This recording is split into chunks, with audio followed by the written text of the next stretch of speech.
We're at Waterton, and I didn't pack a very good lunch. James is drinking kombucha, and maybe that if that thaws out. It was in my freezer. And cashews, pretzels. The dogs are going to have some of this and some of this. And James is going to have that one. And I'm going to have some effervescency and Quest Bar, maybe this. Maybe this. We'll see. So, I didn't pack a very good lunch today. It's mostly just kind of junk foody, Well, what sort of cashews are these? Salted caramel. Okay, they're half junk, half great. Okay. These juices are good. That's true. Kombucha is good for you. It's got zinc, I think. Oh, okay.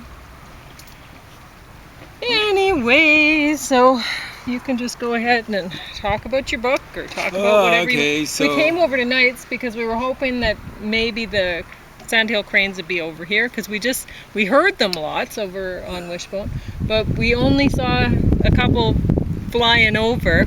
No, it was impressive anyway. It's like I said to Pauline, it's like looking at pterodactyls. I don't think I've ever heard them vocalizing. It sounded almost like you could imagine pterodactyls would sound. Yeah. So I don't know. There are a significant number on Maskinon's Lake. Maybe it's about the right amount of water. Lake too, but definitely on Maskinon's. We saw them. They were basically at the latitude of Knights or Knights Lake. If you want some of this, I brought another cup for you too. Oh, yeah, I like that stuff. Do you want some? Not right now. Okay. I've got lots of kombucha. Pauline called this kombucha. I think that's great. Isn't that what it is? Kombucha. I thought you said kombucha. Oh, okay. Right.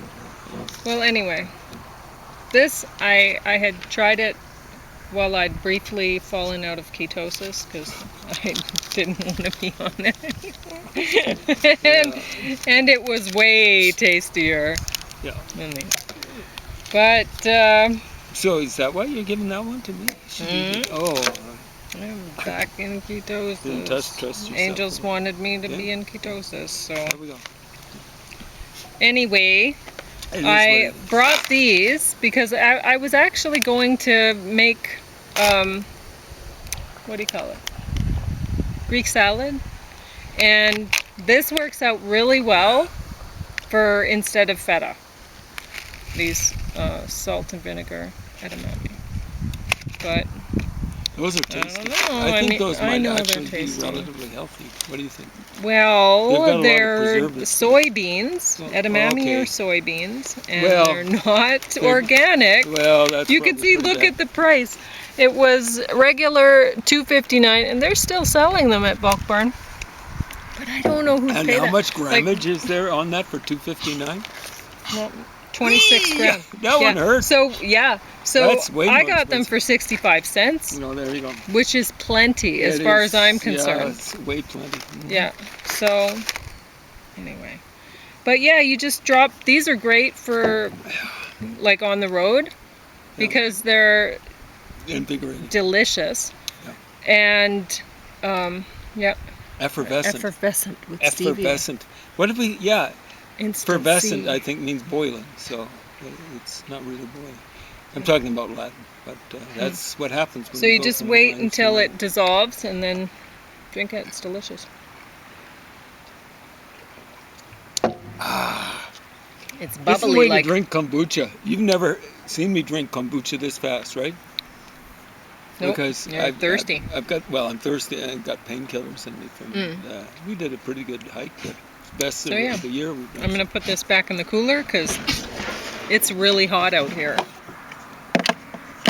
For this time, it feels like early summer. So I'm going to give Elvis some chips, Opie some chips, and James going to talk about Ultimate Sacrifice probably. Ultimate Sacrifice. Or whatever he wants to talk about. So, okay, where's Opie? He's to your left. I made sure that they weren't tangling up lines. He says no. What? I don't know. They don't want him today. Okay. Okay. Maybe they want cookie. Well, okay. Vanilla cookie? Is that dog-friendly cookie? Yeah. Dog-friendly cookie. Elvis, look. Cookie for Elvis? He says yeah to cookie. Well, maybe. Well, no cookies for them either. I guess you get cookies if you want Look them. here. Elvis here. He's going to go for the cookie, I think. Yeah. I made a pretense of chewing on this one. He didn't even want it. So. No, he wants the cookie. All right, so yeah. Okay, ultimate sacrifice. So, spoiler alert, I've gone through this 3 times now. Started on the 4th. And I'm sure I've reviewed it at least once, maybe twice. I'm going to keep this in here so it stays together. This is about the best book you can get on John F. Kennedy's assassination. I think it actually has a little bit, not enough, on Robert Kennedy's assassination. That was a setup to, I mean, what was it saying? I think it was 13 bullets fired, a lone gunman with an 8-shot gun. Okay.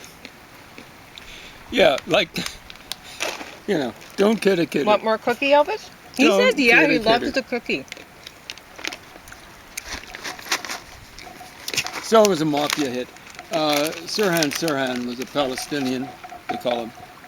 They call him a Jordanian, but he was born in Jerusalem. Oh, Opie still hasn't eaten his cookie. And Sirhan Bishara Sirhan. And it was in a mob-controlled hotel, apparently, the Ambassador Hotel in Los Angeles. And it deals a little bit with Martin Luther King. Well, these guys maintain Martin Luther King was killed by the mob, and I'm going, oh, okay. No, I don't think so. I sooner believe that the mob tried to kill Edward Kennedy. I suspect back in '69 or whatever Chappaquiddick was, they had stuffed his spiked drinks with, right? Oh. 69? Precursor of Rohypnol. I suspect his drink got spiked. And more cookie? I don't know if they messed with his brakes or whatever. They were trying to kill him.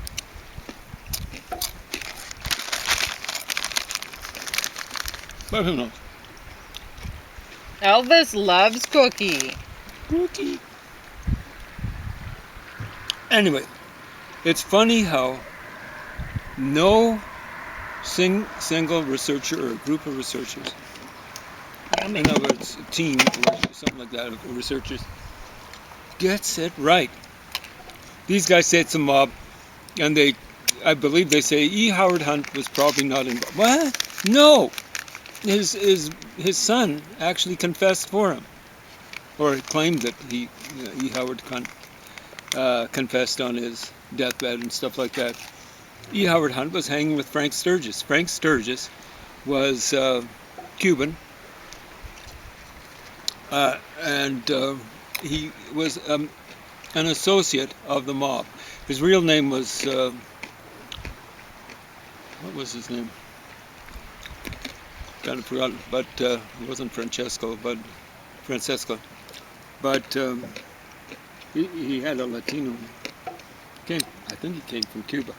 For a while, Castro, after he had his revolution, he still maintained the gambling casinos, and Frank Sturgis apparently was the head of those casinos for Fidel Castro.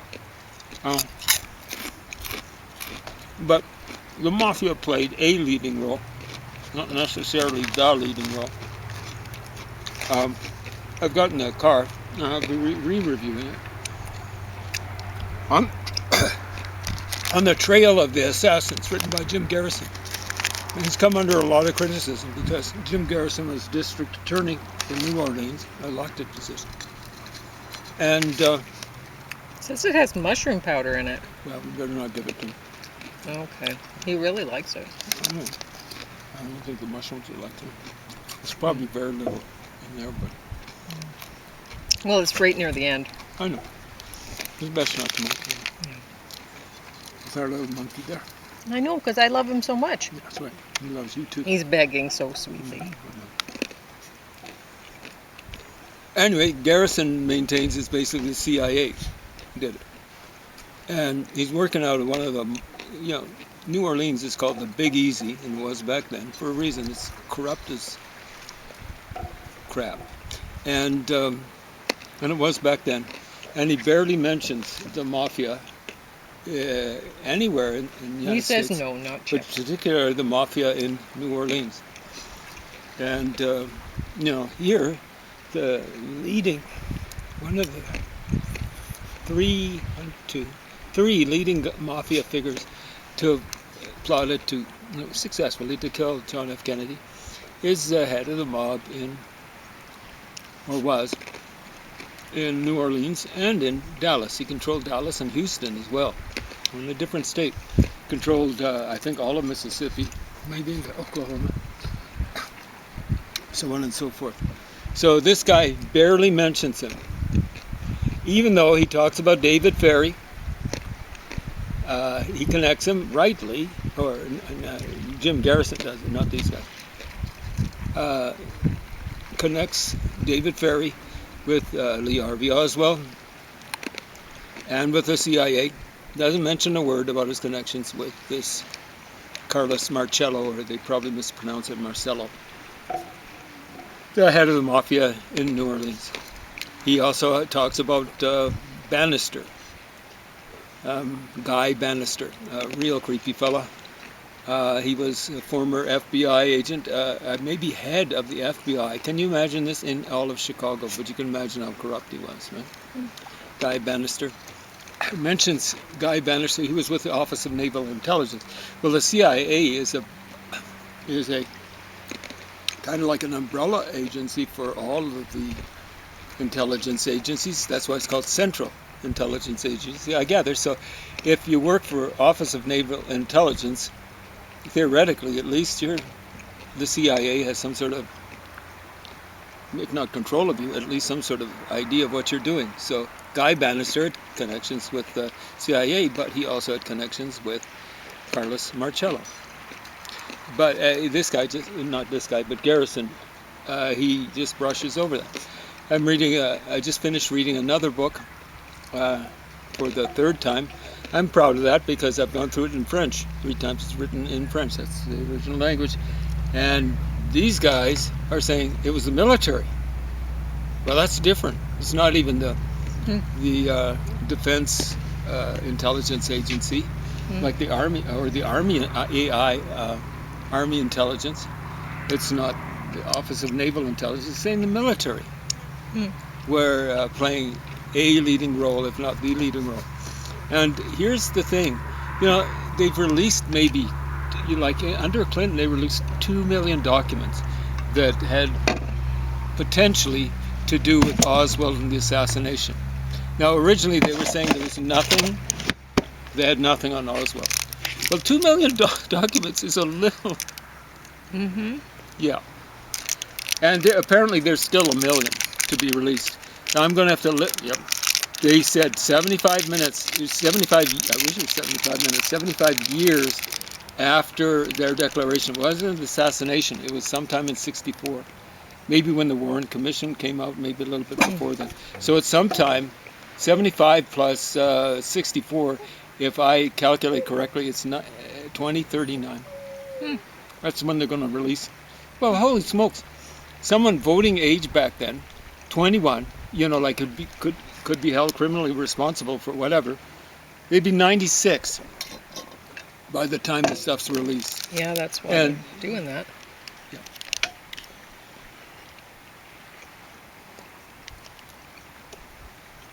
Anyway, lots of CIA things have been released. And lots of FBI things have been released. Lots of Secret Service things. So Secret Service are kind of like the Praetorian Guard for the president.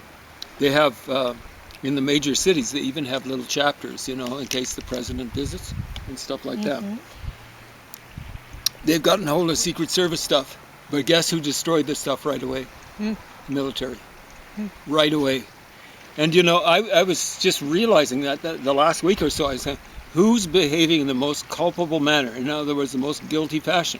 It's the military. They're destroying this stuff right away. right? So there were some real crappy generals. I hadn't realized how bad these guys were. The Joint Chiefs of Staff, so there's 5 of them. There's the head of the Army, Navy, Air Force, I guess the Marines. They were all saying in the early 60s, let's just bomb the Soviet Union. Let's start World War III. We'll win it. And guess who's the only one who's standing against them? John Kennedy. You know, and you get crazy people are strutting around claiming they're left-wingers, saying, oh, hate Kennedy. You know, Eisenhower, I've said this before, warned about the military-industrial complex. That's how, after Kennedy had already won the election. What happened was, I didn't realize how bad it was with the military until I've started looking at it. The CIA, like, they'd done the Bay of Pigs, they'd blown it, right? They'd done the Bay of Pigs at the beginning of Kennedy's administration, his first year. And they did what they'd done with Eisenhower in Guatemala, a little punky revolution that's failing. Then they go running to Eisenhower, send in the Air Force, send in the Army, send in this, that, and the other thing. They did that with Kennedy, and Kennedy already said, we'll never do that. He told them, I'm not going to do that. And they said, okay. And then they went ahead and did it. They were running all sorts of things intended to assassinate Fidel Castro. And Kennedy had told the CIA, he'd gotten rid of the former head of the CIA, appointed by, I believe, by Eisenhower, definitely was throughout all of Eisenhower's 8 years. And he'd got a new guy, so he'd gotten rid of Allen Dulles and got hold of it, and that's Dulles, not with a T at the end, although why they left the T off, I don't know. Anyway, put in a guy called John McCone. Is it John McCone? Something McCone. And the big trouble is the head of operations, the operations part, the people in operations in the CIA have traditionally been way more right-wing than the people who do they call it planning? Anyway, it's who do real intelligence. Like, okay, this is what we figure the Soviet Union is going to be doing and stuff like. Operations is like when you're doing the stuff that would be exciting in a Tom Cruise movie or something like that, right? This tastes so much better than that. I keep looking at this and thinking, yeah, she sacrificed that to me. I'm feeling guilty about it more and more. But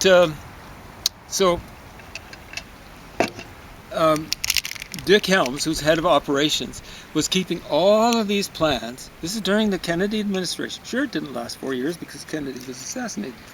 But he was keeping all these plans to assassinate Fidel Castro away from his boss, appointed by Kennedy, and by extension, away from Kennedy. And some of the people involved in the assassination, it's in this book, were mafia people in some of the assassination plots. And they actually, they were the same people that assassinated Kennedy. So the spy agency was out of control, CIA. There were rich industrialists. The French book that I'll be reviewing, I just finished it up maybe yesterday or something like that. They talk not just about the military, but the rich people, the richest man in the world, they claim, back then was a native of, well, not a native, but definitely an inhabitant of Dallas, maybe a native of Texas, H.L. Hunt. And he'd gone on the record as saying, the only way we're going to get rid of this government is shoot them out. Yeah. The day of the morning edition of the newspaper, what was it, maybe the Dallas, whatever, it had a big, I think it was a full-page ad accusing Kennedy practically of treason. It was black, rimmed, like they say like for an obituary or something like that. Oh wow. Yeah. So that's the industrial, and then the military, and actually the intelligence. All these people went crazy under Eisenhower. So here's Eisenhower saying, hey, youngster on the block, you'd better watch out for this military-industrial complex, the very thing that I've allowed to get out of control. So out of control, the elements of not just the CIA, but of the military and of the rich industrialists combined, along with the mafia, combined to whack JFK. Sure, he'd better watch out for them because they ultimately had his number. So you left-wingers going to say, Eisenhower's cute because he was, I don't care if he's a Republican, he was warning us about, no. He was flapping his gums. He was, yeah. How much time, 10 minutes? Yeah. Okay. You're pretty good at estimating Sometimes. these things. My butt is so soggy from sweat. We worked up a sweat, I'm telling you. I got clothing that kind of sweat. Yeah. Sorry about that locution. Sounds a bit clumsy. So yeah, you can go on and talk. Where's wrong? So I thought that was pussy willows, and I think it is, but it's just already it's not so pussy anymore. It's more yellowy. You know how they get like that, eh? okay. The flowers come out better.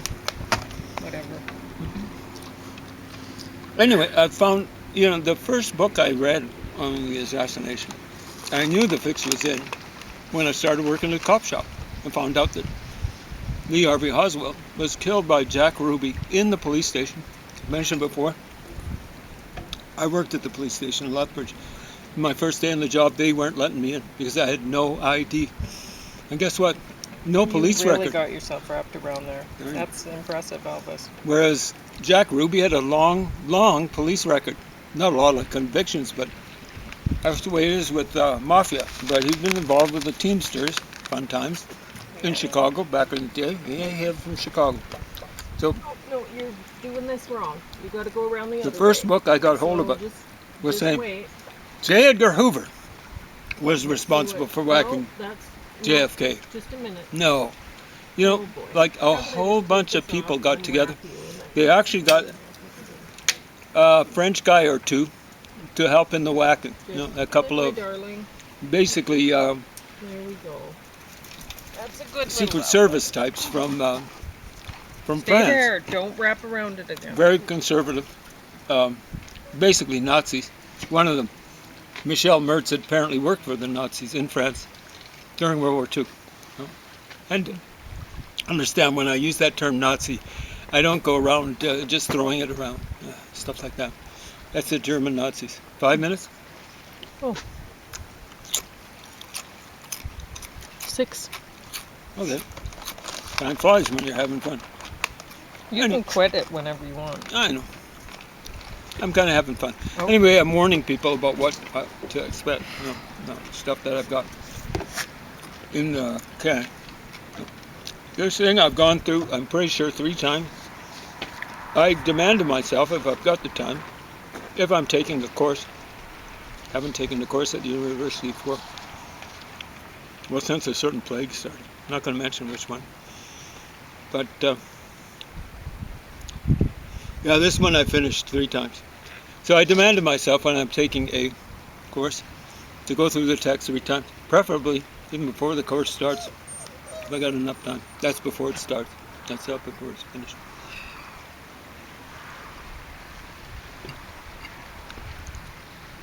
If you can absorb the same amount as I can in 3 readings, in less than 3 readings, more power to you. But I recommend you go through 3 times.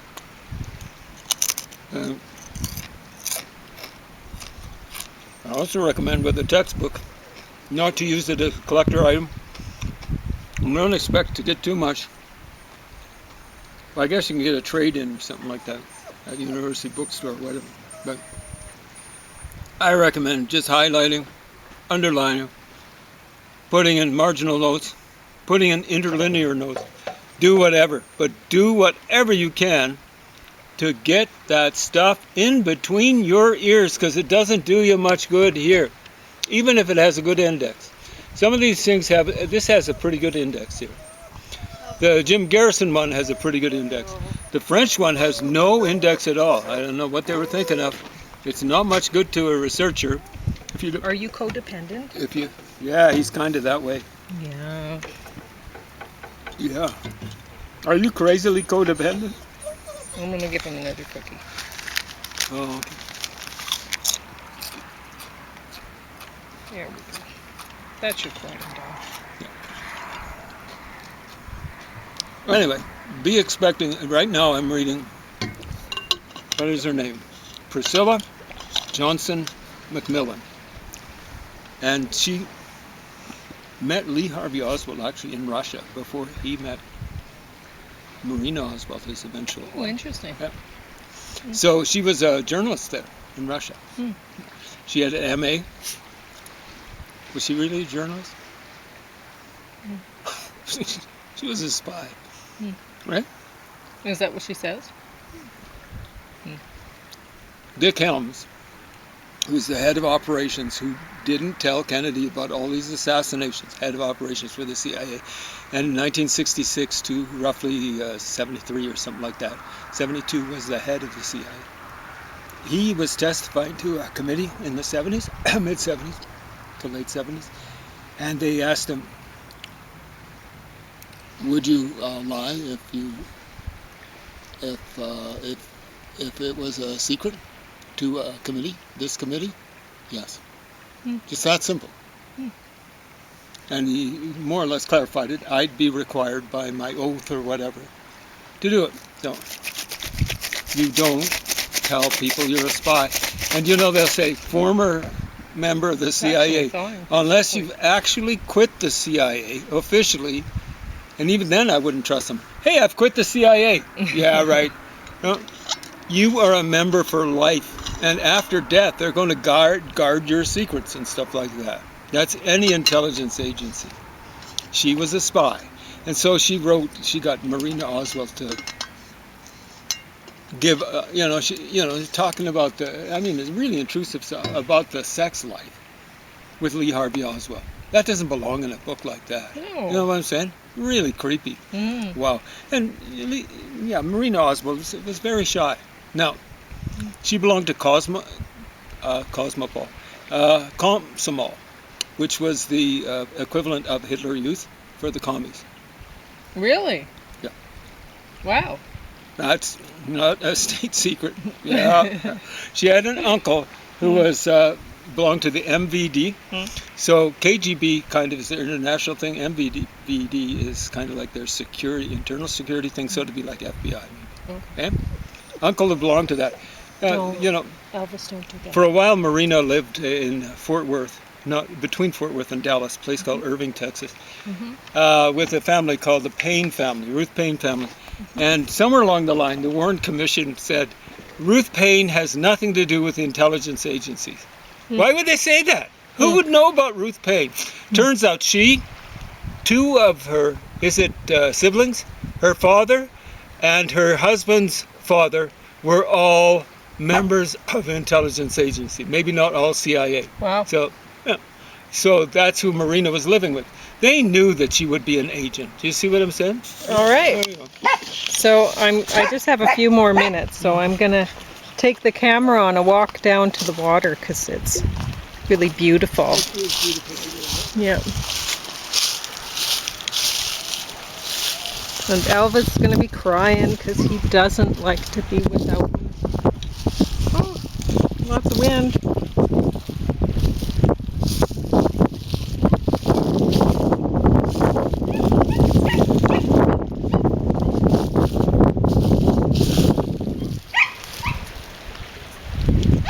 A few of them are still little pussies, but most of them are yellow flowers.